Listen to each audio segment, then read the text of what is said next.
السلام علیکم ورحمۃ اللہ وبرکاتہ. میں امپورٹنٹ سبجیکٹ لے کے چلنا چاہ رہی ہوں یہاں پہ کریٹیکل انالیسس, کریٹیکل تھنکنگ اور انالیسس. پوائنٹ یہ سب کے ذہن میں چل رہا ہوگا کہ ہم یہ کیوں پڑھیں اور یہ سوال آپ کیوں کر رہی ہیں, یا critical thinking why it is important amongst us. مطلب آپ ماشاء اللہ سب لیڈر بن رہے ہیں یہاں سے, آپ سب نے اپنے اپنے کلائنٹس پکڑنے ہیں, اپنے بچے پکڑنے ہیں, اس کے علاوہ باہر کے بھی لوگ پکڑنے ہیں, تو آپ کی ریپرزنٹیشن کسی بھی اینگل سے ویک نہیں ہو جائے. سو what do I believe in is کہ کرٹیکل تھنکنگ ایک ایسا شخص جو کہ جس کو لوگ سمجھنا شروع ہو جاتے ہیں کہ یہ قرآن والا ہے. یہ بہت بڑا جملہ ہے لیکن سم ہاؤ دے نو کہ یہ قرآن پڑھ رہے ہیں, یہ سیرہ کی بکس بہت پڑھتے ہیں. یہ وہ لوگ ہیں جو ذرا زیادہ اس گروپ میں آ جاتے ہیں جو کہ ایمبیسیڈرز آف اسلام لوگوں کو لگنے لگتے ہیں کہ یار یہ بندہ پڑھ رہا ہے تو یہ اس کے پاس کچھ ہوگا نا. تو اس کے لیے یہ سبجیکٹ پڑھنا کیوں امپورٹنٹ ہے کہ کریٹیکل تھنکنگ کیا ہوتی ہے, میرے یہاں سب کے لیے کیوں ضروری ہے. آپ نے ایک بات غور سے دیکھی ہوگی کہ جیسے کوئی بھی ٹین ایجر, کوئی بھی بچہ, کوئی بھی بڑا جب اسلام پڑھنے لگتا ہے تو ایک دم سے نا وہ بڑا ہائپر سیک شخص بن جاتا ہے, جس کو جہاں پہ کوئی سیرت کی یا سنت کی یا قرآن کی کوئی آیت ٹوٹتی ہوئی نظر آ رہی ہوتی ہے نا, تو وہ ایک دم سے اسے سمجھ نہیں آتی کہ ابھی میں نے کرنا کیا ہے. مطلب وہ کہتا ہے میں نہیں انل منکر لگانے جا رہا ہوں, اور وہ پھٹ جاتا ہے وہاں پہ جا کے. آئی مین سوری فار دیز ورڈس, آئی مین کہ اگر آپ دیکھ رہے ہیں کہ کچھ ایسا ہو رہا ہے جو ظاہر ہے, اب آپ نے قرآن پڑھ لیا نا, آپ نے سیرہ پڑھ لیا, غصہ تو وہ ٹھیک ہے, وہ جینوئن ہے کہ کہیں نہ کہیں آپ کو نا اندر درد ہو رہا ہوتا ہے کہ یہ کیا کر رہے ہیں. دیکھو مجھے پتہ ہے ان کو نہیں پتہ یہ کیا کر رہے ہیں, ان کو میں روک دوں کسی طرح, ان کو سمجھ نہیں آ رہی, جو مجھے سمجھ جو میری کھڑکی کھل گئی ہوئی ہے ان کی نہیں کھلی ہوئی, میں ان کو کس طرح جا کے بتا دوں کہ تم غلط کر رہے ہو. تو جیسے وہ اسلام میں آتا ہے اور وہ تھوڑا سا بھی پڑھنا شروع کرتا ہے اور اس کے پاس قرآن اور سیرہ آنی شروع ہوتی ہے, وہ ایک نا سخت قسم کا اسلامسٹ فیملی میں مشہور ہو جاتا ہے. اور وہ والی آنٹی جو قرآن پڑھ رہی ہوتی ہیں, وہ جیسے ہی کسی ٹین ایجر کو دیکھتی ہیں نا کہ اس نے دوپٹہ نہیں پہنا ہوا, اس لڑکی کے ساتھ پھر وہ جو آنٹی کرتی ہے نا, وہ بچی اسلام سے بھی بھاگ جاتی ہے. مطلب اس کو پتا ہوتا ہے کہ اس آنٹی سے بچو بھائی, یہ اسلام والی ہے. لٹرلی آئی ٹیل یو کہ ان آنٹی سے وہ بچیاں بچنا شروع کر دیتی ہیں کہ اس نے ابھی اسلام کا لیکچر شروع کر دینا ہے, اور یہ پکڑ لے گی تو کٹ لو, ادھر سے کہیں سائڈ لائن ہو کے نکل دو, کیونکہ ورنہ پھر ان کا لیکچر شروع ہو جائے گا. اس لیول پہ جا کے ریپلس کرتے ہیں پھر ہم اسلام سے لوگوں کو. اگر ہمیں کریٹیکل تھنکنگ اور انالیسس میں لیکنگ رہ گئی اور ہم نے انٹلیکچوئل وارفیئر میں اس طرح پارٹیسپیٹ نہ کیا کہ جیسے اس وقت کی سوسائٹی میں جیسے کوئی اسلام میں داخل ہوتا تھا وہ ایموشنلی, وہ انٹلیکچولی, وہ کرٹیکلی اتنا سپیریئر ہو جاتا تھا کہ لوگ ان کی بات, ان کو سپیریئر باکس میں اپنے برین میں پلیس کرتے تھے, اور ان کی بات کی ورتھ اوبویسلی جب آپ کی برین پروسیسنگ میں وہ شخص سپیریورٹی کے اس باکس میں چلے جاتا ہے تو اس بات کی ورتھ ہی اور ہو جاتی ہے, اور لوگ ان سے وہ بات سننے اور امپریس ہونے آتے تھے. وہ کسی بھی لیول پہ, مطلب حضرت عمر کا ہم سب نے پڑھا ہے کہ وہ اتنے, تو حضرت عمر رضی اللہ عنہ کی پرسنالٹی سے کبھی آپ نے سنا ہے کہ کوئی ریپلس ہو کے چلا گیا؟ مطلب حضرت عمر کے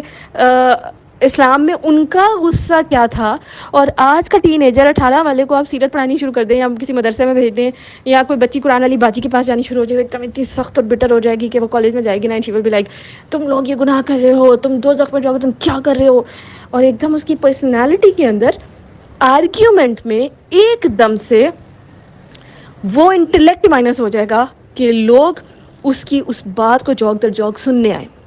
کہیں نہ کہیں she would miss out the point کہ آرگیومنٹ اور کاؤنٹر آرگیومنٹ اس بیس پہ کیسے کرتے ہیں کہ اگر لوگ آپ کی بات سن رہے ہیں تو وہ اس بات میں کہیں نہ کہیں یہ جانے. فار ایگزامپل میں چھوٹی سی ایگزامپل دیتی ہوں کہ ابھی ہم نے گروپ بنایا تھا, اس گروپ میں میں بات کرنے آئی تو پہلے دن بہت سارے لوگ سوچ رہے ہوں گے, میں نے ابھی ایک فیملی کا گروپ بنایا اپنی فیملی کا, اس میں بہت سارے لوگ سوچ رہے ہوں گے مطلب یہ بتائے گی, مطلب یہ ریفا بتائے گی اب دین, مطلب یہ کیا ہو رہا ہے. ڈے 1 پہ obviously they would be like کہ یار اس نے کیا بتانا ہے, اور بہت سارے جج بھی کر رہے ہوں گے, بہت سارے سوچ رہے ہوں گے پتہ نہیں اس نے کیا کیا کہنا ہے. آپ نے سڈنلی دیکھا ہوگا کہ جیسے ہی آپ اسلام میں آتے ہیں نا, آپ کی ٹون چینج ہوتی ہے, آپ کی آواز کی ایکو سے لے کے اس کا ٹیکسچر ایک دم, جب آپ اسلامسٹ ہوتے ہیں نا اور جیسے ہی آپ مائک پکڑتے ہیں اور مائک پکڑ کے آپ نا ایک دم ٹون ہی بدل لیتے ہیں اپنی. مطلب آپ ایک دم سے دیکھیں گے کہ ان کی ٹون میں نا ایک کہ جب وہ بات کرنے لگتے ہیں تو ایک دم نارمل بات کرتے کرتے جیسے اسلام کی بات کرنے لگتے ہیں وہ ایسے ٹون میں چلے جاتے ہیں آٹومیٹکلی. اس میں سے ایک دفعہ کہتے ہیں میں گیا مسجد میں تو بڑا ہی ایک نا وہاں پہ جو ممبر پہ بیٹھے ہوئے تھے وہ بڑے سافٹ سے, مجھے لگا یہ کتنا سافٹ بولتے ہیں. ایک دم ممبر پہ گئے, مائک آن ہے, ہی واز لائک ایک دم انہوں نے شاؤٹ کیا, یار یہ وہی بندہ ہے, اس کو کیا ہوا ہے مائک پہ. So that is why it's very important کہ جب آپ قرآن اور سیرہ پڑھنے لگے ہیں اور آپ ایمبیسیڈرز بننے جا رہے ہیں, آپ نے کلین پکڑ پکڑ کے لانے ہیں, تو آپ کی یہ والی رگ ٹیون ہونا بہت ضروری ہے. فار ایگزامپل آپ نے تبلیغی جماعت بھی دیکھی, آپ نے بہت سارے لوگ دیکھے ہوں گے, وہ کچھ لوگ اتنا سافٹ سا بولتے ہیں, بندہ ان سے ویسے ہی امپریس ہو کے چلا جاتا ہے, یار یہ کتنا کائنڈ بول رہے ہیں, کتنا اچھا بول رہے ہیں, چلو نہ آج انکل کہہ رہے ہیں نماز پڑھ ہی آتا ہوں. یہ چیز آپ نے دیکھی ہوگی. سو جب آرگیومنٹ ہو رہا ہے, اگر میں اسی بچے کو جو 18 سال کا اپنے گھر والوں کو ہی نہیں کنونس کر سک رہا, وہ یعنی اپنا آرگیومنٹ لے کے اپنے گھر والوں کے پاس گیا اور ان کو جا کے بتا رہا ہے کہ امی مہندی کا جو فنکشن ہے نا, یہ اسلام میں نہیں ہے, تو آپ نے دیکھا ہوگا لڑکے تو ہائپر ہو کے غصے میں آ جاتے ہیں, آرگیومنٹ بیچ میں رہ جاتا ہے, اور لڑکیوں کی ورثی کریٹ نہیں ہو پاتی, ان کی کوئی بات ہی نہیں سنتا. تو سوچیں کہ ایسا ہمارا 18 سال کا بچہ یا بچی یا میں اور آپ کسی ایتھیسٹ کے سامنے آ گئے, ٹانگیں کام جائیں گی ہماری. وہ ہمیں ایسا ٹف ٹائم دے گا نا کہ خدا نہ خواستہ رزلٹ پتہ کیا لگ رہا ہوگا, اس اسکرین پہ میری اور کسی ایتھیسٹ کی بحث ہو رہی ہے, تو لگ رہا ہوگا ایتھیسٹ کی شاید بات میں وزن ہے, اللہ معاف کرے, یعنی اسلام کا ڈاکیومنٹ پکڑ کے ہم یہ کام کرائیں گے کہ ہماری ٹانگیں کانپ رہی ہوں گی, اور وہ ایتھیسٹ جو ہے وہ ہمیں اس چیز کی مار کھلا جائے گا. اب ہوتا کیا ہے کہ کوئی بھی سوچ, کوئی بھی مکتبہ فکر کے لوگ, کوئی بھی اس طرح کے phenomenas which are going around you, کوئی ڈاکیومنٹری ہے, کوئی آپ نے انٹرویو سنا ہے, کوئی آپ نے ایسی چیز دیکھی ہے جو ہر وقت معاشرے میں فریکوینٹ بیسس پہ ہو رہی ہے, anything which is happening around you, اس کو ڈائسیکٹ کرنا, اس کی سرجری کرنا, اس کی تہ تک جانا, that is called critical analysis. اور یہ بہت ہی امپورٹنٹ پارٹ ہے, اس کے بغیر آپ انٹلیکچوئل وارفیئر کے کھلاڑی بن ہی نہیں سکتے. انٹلیکچوئل وارفیئر بیسکلی ایک دماغ کی جنگ ہے. اس دماغ کی جنگ میں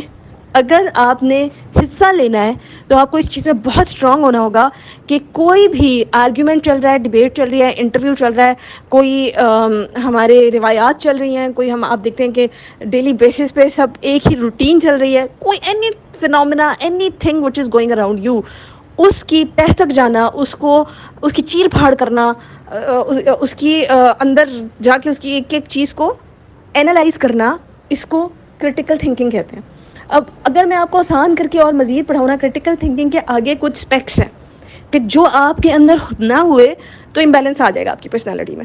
ان اسپیکٹس کو نا ہم ون بائی ون پڑھیں گے. اس میں بہت ساری چیزیں آ جاتی ہیں کہ آرگیومنٹ کی ہائیجین کیسی ہے, اس کا نالج کیسا ہے, اس کا پرائمری آرگیومنٹ کیسا ہے, اس کا کانٹیکسٹ کیسا ہے, وہ بندہ جب بات کر رہا ہے تو اس کے جو نان وربل کیوز, مطلب اس نان وربل کیوز میں آ جاتا ہے, یا اے وربل کیوز میں کہ آپ کے چہرے کی ایکسپریشن کیسے ہے, آپ کی باڈی لینگویج کیسی ہے, آپ کی ہینڈ موومنٹ کیسی ہے.